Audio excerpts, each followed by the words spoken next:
So just a thought came to me. Who is the example? You see, so you say like, oh yeah, we all get a different card in life, but it's not really blackjack. It might be Texas Hold'em for someone else. I guess you might get a few different cards on the river, and your opponents might get different cards, and there might be many hands and many trips to the card table, and then you might have other board games, like there might be snakes who are friendships or companies, and ladders, that look like snakes later on when you work at your weaknesses. So then you say, well, should one work at their weaknesses or their strengths in life?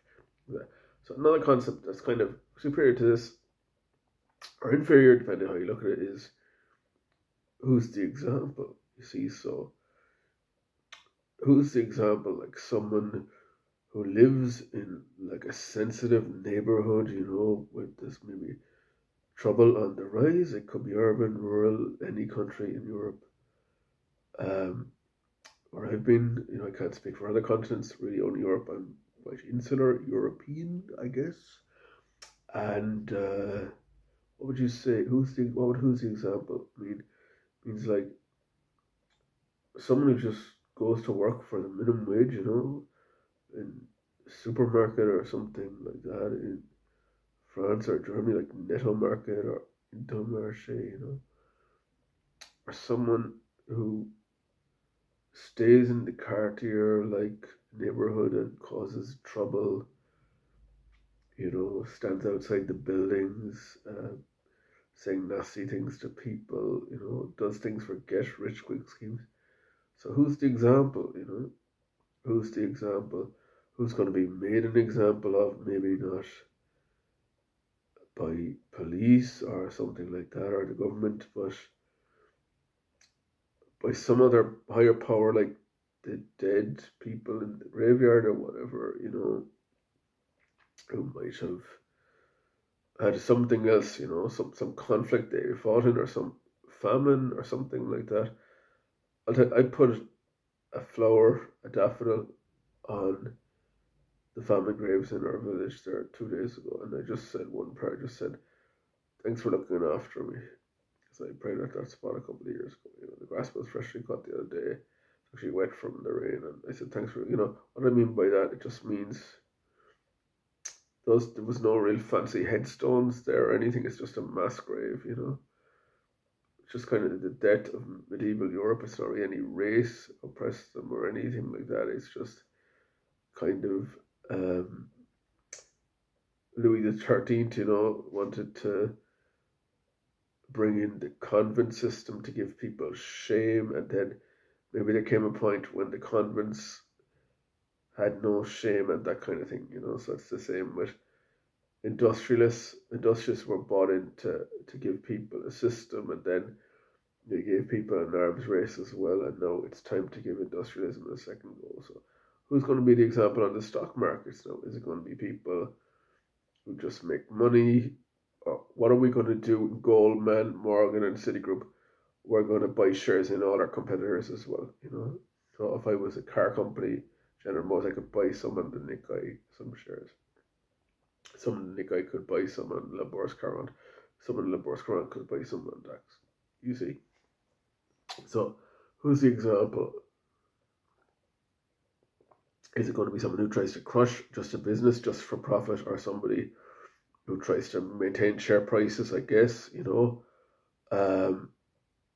Unless somebody's overweight, how could somebody be overweight? Somebody who's going to base, like we say in French, like reduce the oil price and cause a market shock. So for somebody who's working with us, like in the IBEX, there's companies for hydro farms and things like that, and you have Eon on the DAX. There's two examples. They're working to maintain the oil price with raw materials and that, as well as the hybrid market. So General Motors and Tesla is healthy competition as well in the Uber car, you see. So we're just trying to do this by ourselves, um, as multiple shareholders. So same with police work. There'd be multiple shareholders, not just in a government agenda, but the government agenda would be for everybody inside of some neighborhoods. Um, Zero tolerance is not an option. It's going to be discretionary policing as well. To understand that people have feelings and issues and all these kind of things, forms of therapy that aren't. But if people are gratuitously harming like vulnerable people and things like that, or deliberately, like even the drug policy, you might say clean smoking, clean coke for some governments. Other people then in rural areas would say no coke at all. It's the thing about it. You can't have a uniform law, you see. And then they say something like heroin or crystal meth. That's completely. We'll have to have zero tolerance on that. Then you say, what about vapes?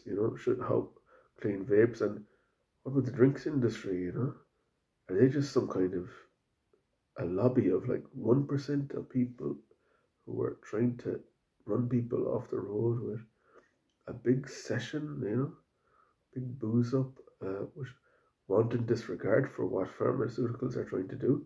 We're on a 5-year cycle redeveloping things all the time, just getting shot out of the sky by these people who are just notorious dealers themselves, and seem to have bad word to say about everybody apart from them, apart from their own so-called drinks industry, so-called music industry, that section of the drinks industry, that section of the music industry, you know, um, that wants to destroy our young people in their cities and universities and stuff with this horrible pest, scourge. Like, so, who's the example? Who will be the example? Will you be the example? Will you try and be a ladder and not a snake?